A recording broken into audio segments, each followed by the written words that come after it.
In this lecture, we are going to obtain an expression for torque acting on a rotating body in terms of moment of inertia.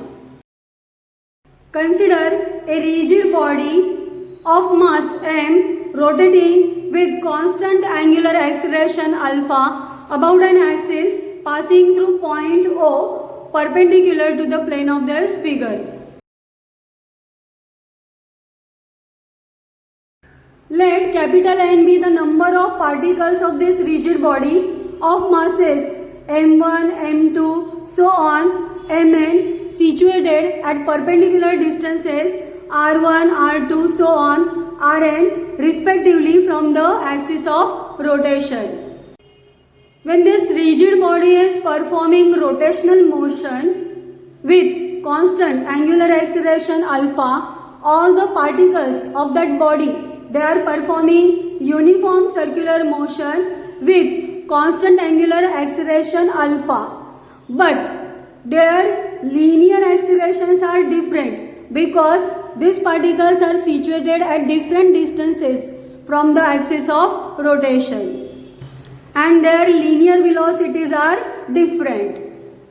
Linear acceleration of first particle is given by a1 is equal to r1 alpha. Linear acceleration of second particle is equal to r2 alpha. So on, an is equal to rn alpha respectively. Now linear accelerations of all the particles of this rigid body are because of force experienced by these particles, and forces acting on all these particles are given by force experienced by first particle is m1 a1 which is equal to m1 r1 alpha. Here we have substituted value of linear acceleration a1 from this equation. Same way, force acting on the second particle is f2 which is equal to m2 a2 is equal to m2 r2 alpha. So on, force experienced by n particle of that rigid body is equal to mn an which is equal to mn rn alpha respectively. Now all these forces are tangential and they are at perpendicular distances r1, r2, so on up to rn from the axis respectively. Tau 1 is equal to f1 r1 which is equal to m1 r1 square alpha. Here value of f1 is m1 r1 alpha multiplying by r1, we get this value for the torque acting on the first particle. Same way, torque acting on the second particle is tau 2 is equal to f2 r2 which is equal to m2 r2 square alpha.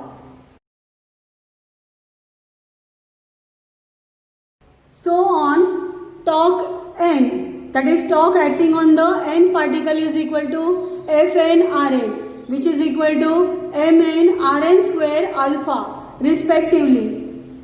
Now here we are going to consider that this rigid body is rotating only in one plane and direction of all these torques which are acting on the particles are same and along the same axis, and therefore the magnitude of the resultant torque acting on the rotating body is equal to the sum of torque acting on all the particles of that body.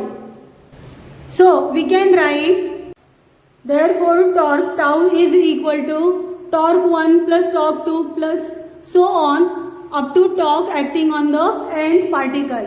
Now substitute their values from here and we get, therefore torque is equal to m1 r1 square alpha plus m2 r2 square alpha plus so on up to mn rn square alpha.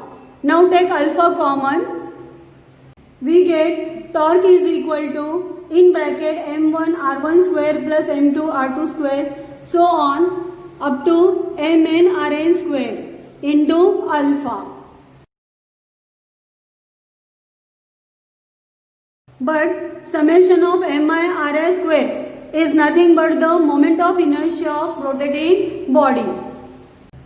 Therefore, torque is equal to I alpha. This is an expression for torque acting on a rotating body.